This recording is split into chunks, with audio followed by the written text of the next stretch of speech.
Hello दोस्तों, नमस्कार। स्वागत है आप सभी का आपके अपने YouTube channel the PCM vision में। तो दोस्तों, आज के इस वीडियो के माध्यम से हम लोग क्लास 12 हिंदी इलेक्टिव का जो है वो VVI subjective type question discuss करने वाले हैं। तो आप सभी लोग वीडियो के अंत तक बने रहें और अगर इस चैनल में आप नए हैं तो इस चैनल को ज़रूर सब्सक्राइब करें। तो चलिए बिना टाइम वेस्ट किए हम लोग पहले क्वेश्चन को देखते हैं।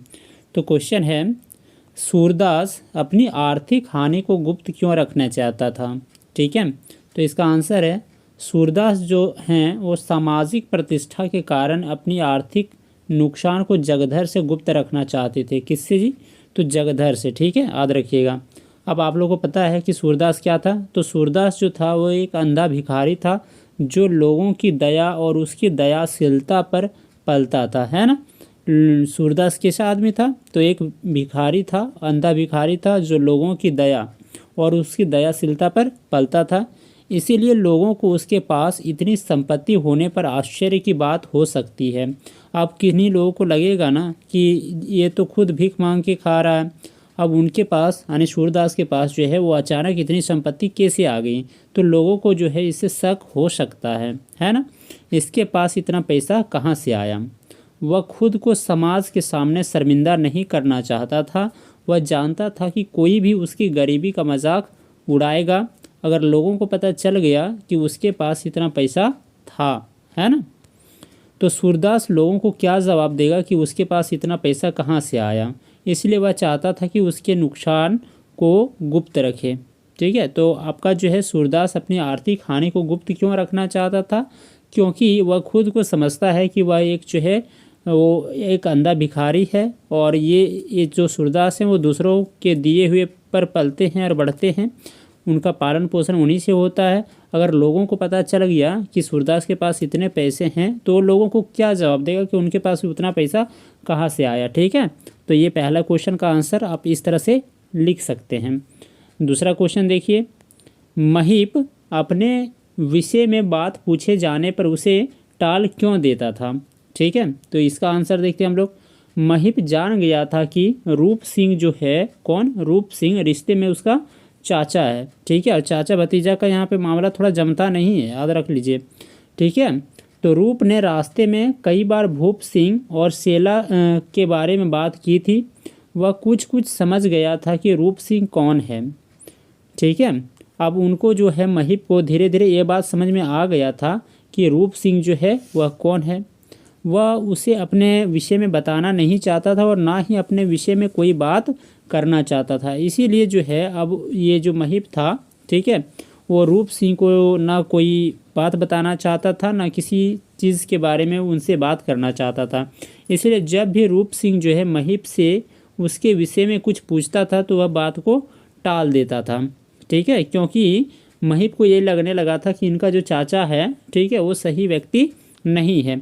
वह अपने माँ के साथ हुए अन्याय को बताना नहीं चाहता था, है ना। उसकी माँ ने अपने पति द्वारा दूसरी स्त्री घर में लाने के कारण आत्महत्या कर ली थी। अब हुआ क्या कि महीप की जो माँ थी, ठीक है, तो हुआ क्या था कि इसके जो पति थे, मतलब महीप के पिताजी जो थे, इनकी माँ के रहते हुए जो है वो दूसरी स्त्री को क्या किए हुए थे, वो घर में ले आए थे। यानी उनकी सौतन को एक तरह से मान सकते हैं, है ना। तो उनकी माँ को ये जो सदमा है वो बर्दाश्त नहीं हुआ और उस तरह से उसने क्या कर लिया था, आत्महत्या कर ली थी। ठीक है, इससे वह दुखी था उसे और उसने इसी कारण अपना घर छोड़ दिया था। ठीक है, अब तीसरे क्वेश्चन को देखते हैं।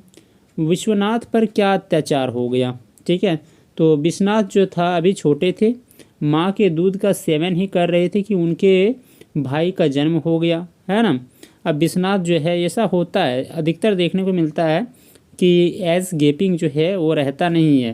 ठीक है, तो विश्वनाथ जो था अभी छोटा ही था, वो अभी अपने माँ का दूध जो है वो पी ही रहा था कि उनका एक छोटा सा भाई और आ गया, है ना, छोटू सा। छोटे भाई के जन्म के कारण उन्हें माँ का दूध पिलाना बंद कर दिया। अब ऐसा होता है कि अगर उनको पिलाते रहें तो छोटा बच्चा का दूध कहाँ से आएगा। अब माँ का दूध छोटा भाई पीता था। विश्वनाथ इसे स्वयं पर अत्याचार कहते हैं, है ना। अब यहाँ पे भी थोड़ा हंसी वाली बात है कि विश्वनाथ इसे क्या कहते हैं, स्वयं पर जो है अत्याचार कहते हैं। माँ का दूध कट जाना उसकी उनके लिए अत्याचार के समान ही है ना। छोटा भाई माँ का दूध पिता और विश्वनाथ को गाय के दूध पर निर्भर रहना पड़ा है ना। अब छोटा भाई क्या करता था, वो माँ का दूध पीता था, ठीक है। और यहाँ पे विश्वनाथ को जो है वो, अब विश्वनाथ को कौन सा दूध पीने के लिए मिलने लगा, तो गाय का दूध, ठीक है। अगला क्वेश्चन देख लीजिए। अगला क्वेश्चन क्या है कि बड़ी बहुरिया का संवाद हरगोविंद क्यों नहीं सुना सका, ठीक है। इसका उत्तर देखते हैं हम लोग। बड़ी बहुरिया जो है उस गांव की लक्ष्मी थी। अपने गांव की लक्ष्मी की दशा दूसरे गांव में जाकर सुनाना उसे अपमान लगा, है ना। अब बड़ी बहुरिया जो थी उस गांव की क्या थी, एक तरह से लक्ष्मी मानी जाती थी। अब उसको लगा कि अपने गांव की लक्ष्मी की दशा जो है अगर दूसरे गांव में जा कर के सुनाएं तो वो क्या लगेगा, एक तरह से अपमान का बात लगेगा। ये आप एक तरह से ये भी सोच सकते हैं कि आप अपने भाई के बारे में, अपने घर के बारे में कि क्या हो रहा है या नहीं हो रहा है, आप दूसरे के बारे में बात करेंगे तो दूसरा क्या करेंगे, एक तरह से मज़े ही लेंगे। इसीलिए यहाँ पे कुछ इसी तरह से लग रहा है ना। उसे यह सोचकर बहुत शर्म आए कि उसके गांव की लक्ष्मी इतने कष्ट झेल रही है और गांव अब तक कुछ नहीं कर पाया है। उनके रहते हुए उनके गांव की लक्ष्मी किसी और गांव से सहायता मांगे, यह तो गांव वालों के लिए डूब मरने वाली बात है, ठीक है। तो अगर ये क्वेश्चन पूछता है तो आप इतना आंसर ज़रूर लिखिएगा। अगला देखते क्वेश्चन। पसोवा की प्रसिद्धि का क्या कारण था और लेखक वहाँ क्यों जाना चाहता था। तो चलिए इसका उत्तर देखते हैं कि पसोवा क्या है। तो पसोवा में जैन धर्म के तीर्थ स्थल विद्यमान थे। पसोवा जो है क्यों प्रसिद्ध था, तो जैन धर्म के तीर्थ स्थल विद्यमान थे। उसकी प्रसिद्धि में इन तीर्थस्थलों का मुख्य हाथ था, ठीक है। अब ये जो पसोवा था इसीलिए फेमस था क्योंकि ये यहाँ पे जैन धर्म का क्या था बताना, तीर्थस्थल था। अब होता क्या था यहाँ पे, यहाँ हर वर्ष जो है जैन समुदाय का एक बहुत बड़ा मेला लगता था। जैन श्रद्धालु हजारों की संख्या में अब यहाँ आते थे। अब मेला लगेगा तो ऐबे करेगा, ठीक है। प्राचीन समय से ही इस मेले का महत्व रहा है। इसके अतिरिक्त यहाँ एक पहाड़ भी था या पहाड़ी थी जिसमें बुद्ध देव द्वारा रोज़ व्यायाम किया जाता था। इस पहाड़ी पे क्या होता था, बुद्ध देव द्वारा जो है वो रोज़ व्यायाम किया जाता था। उस पहाड़ी में एक नाग भी रहा करता था। यह भी कहा जाता था कि सम्राट अशोक ने उसके समीप ही एक स्तूप बनवाया था जिसमें बुद्ध देव के नख और बाल रखे गए हैं, ठीक है। एक स्तूप बनवाया गया था जिसमें क्या रखा गया था, तो बुद्ध देव के नख और बाल रखे गए थे। यह सोचकर लेखक ने वहां जाने का निर्णय लिया ताकि उसे पुरातत्व से संबंधित वस्तु तथा जैसे मूर्ति, सिक्के आदि सामग्री मिल जाए। उसकी इसी लालसा ने उसे पसोवा जाने के लिए विवश कर दिया, ठीक है। तो पसोवा की प्रसिद्धि का क्या कारण था कि पसोवा जो है एक जैन तीर्थस्थल था, ठीक है, और यहाँ पे मूर्ति वगैरह था, ठीक है। लेखक क्यों जाना चाहता, तो लेखक को इस बात की लालसा थी कि वहाँ जाने के लिए जब वो जाएंगे तो इन सब वस्तु या मूर्ति, सिक्के का दर्शन कर पाएंगे, ठीक है। अगला देखिए, अगला क्वेश्चन है। रूप सिंह जो है पहाड़ पर चढ़ना सीखने के बावजूद भूप सिंह के सामने बौना क्यों पड़ गया था, है ना। अब यहाँ पे क्या है कि रूप सिंह जो है पहाड़ पर चढ़ना सीखने के बावजूद भूप सिंह के सामने बौना क्यों पड़ गया। चलिए इसका उत्तर देखते हैं हम लोग। रूप सिंह ने पहाड़ पर अवश्य चढ़ना सीखा था, ठीक है, परंतु उसका चढ़ना भूप सिंह के समान नहीं था। क्यों नहीं था ऐसा, देखते जरा। वह रस्सियों तथा अन्य सामान के साथ पहाड़ों पर चढ़ना सीखा था। अब पहाड़ पर कैसे सीखता है आदमी, कैसे चढ़ता है, तो रस्सी और अन्य सामान के साथ ही, ठीक है। उनके बिना तो वह चढ़ाई कर ही नहीं सकता था, ठीक है। अब भूप सिंह क्या था, भूप सिंह जो है एक पहाड़ी व्यक्ति था। पहाड़ों पर रोज़ कई बार चढ़ना उतरना पड़ता था। अब भूप सिंह जो था वो आपका क्या था, एक स्किल्ड पर्सन था, आप बोल सकते हैं, है ना। एक पहाड़ी व्यक्ति था, वह बार बार क्या करता था, दिन में कई बार जो है, ठीक है, चढ़ता था उतरता था। इसके लिए वह रस्सी या यानी किसी सामान का सहारा नहीं लेता था। हो जाता है ना कि जब एक आदमी का एक्सपीरियंस हो जाता है तो वह ज़्यादातर किसी चीज़ पे निर्भर नहीं रहता है। वह दुर्गम चढ़ाई भी सरलता से कर जाता था। इसके विपरीत रूप सिंह के लिए यह कार्य असाध्य था, ठीक है, मतलब मुश्किल था। अपने भाई के घर जाने के लिए उनके भाई भूप सिंह ने उनकी सहायता की, ठीक है। अब भाई द्वारा जो है पहाड़ों पर बिना किसी सहारे की चढ़ाई देखकर वह स्वयं को उसके आगे बौना महसूस करने लगा। उसका स्वयं पर गर्व समाप्त हो गया, है ना। अब जब कोई व्यक्ति, ठीक है, बिना कोई रस्सी के पहाड़ों पर चढ़ जाता है और एक रस्सी को पकड़ करके चढ़ रहा है तो उसको तो लगेगा कि उसके सामने वाला क्या है, तो थोड़ा ज़्यादा वो सीनियर है ना, उसमें ज़्यादा एक्सपीरियंस भरा हुआ है, मैच्योरिटी उसमें ज़्यादा है। तो यहाँ पे जो है रूप सिंह को यही लगा कि वह जो है रस्सी के सहारे भले ही चढ़ना सीख गया है, लेकिन भूप सिंह के सामने क्या है, वह बौना ही है अभी। अगला क्वेश्चन देख लीजिए, जगधर के मन में किस तरह का ईर्ष्या भाव जगा और क्यों। ठीक है, तो इसका उत्तर देखते हैं। जगधर जब भैरव के घर यह पता करने पहुंचा कि सूरदास के घर आग किसने लगवाई है, तो उसे पता लगा कि भैरव ने ही सूरदास के घर आग लगवाई थी। ठीक है, अब जरा देखिएगा, क्वेश्चन आपसे ये पूछ रहा है कि जगधर के मन में किस तरह का ईर्ष्या भाव जगा। अब जगधर क्यों गया, जगधर जब भैरव के घर यह पता करने के लिए पहुंचा कि सूरदास के घर में आग क्यों लगवाई, तब जगधर को यह पता चला कि ये जो आग है वो किसने लगाया था, तो भैरव ने ही लगाया था, है ना। अब आगे जरा देखिए, इसके साथ ही उसने सूरदास की पूरे जीवन की जमा पूंजी भी हथिया ली। अब सूरदास ने जितना भी कुछ जमा करके रखा हुआ था धन संपत्ति, ठीक है, तो वो सारा भी किसने ले गया, तो भैरव ने ले गया।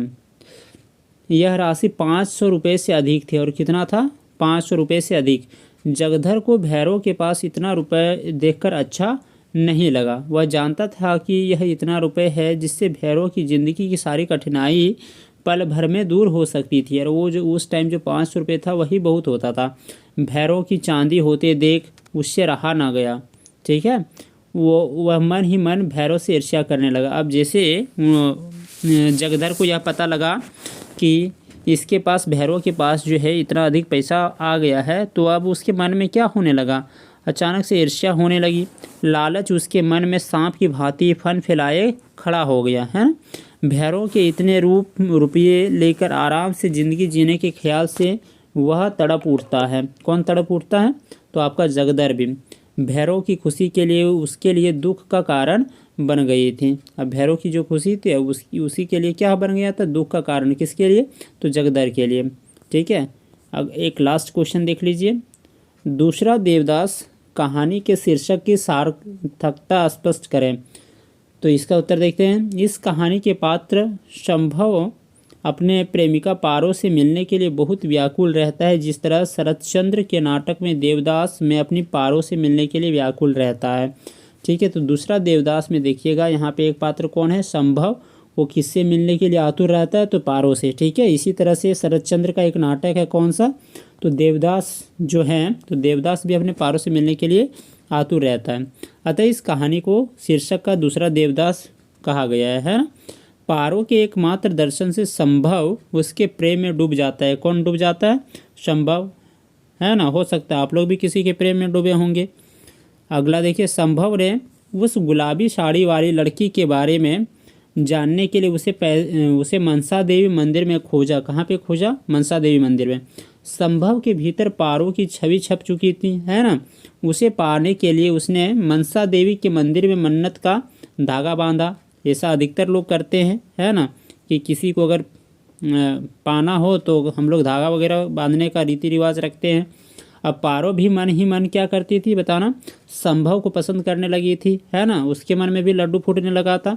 उसने भी मन्नत की चुनरी संभव से मिलने के लिए बांधी, और तभी संभव उससे मिल जाता है ना, और वह क्या होते, दोनों मिल जाते हैं। जैसे ही संभव पारो से मिलता है उसे लगता है मानो उसका जीवन सार्थक हो गया है। ठीक है, तो ये रहा दोस्तों आपका हिंदी इलेक्टिव का टॉप BBI सब्जेक्टिव क्वेश्चन। तो एग्ज़ाम में बैठने से पहले आप इन सब क्वेश्चन को एक बार ज़रूर देख लें और समझ लें। ठीक है, तब तक हम लोग अगली वीडियो में मिलते हैं, और अगर इस चैनल पर आप नए हैं तो चैनल को ज़रूर सब्सक्राइब करें। चलिए, धन्यवाद।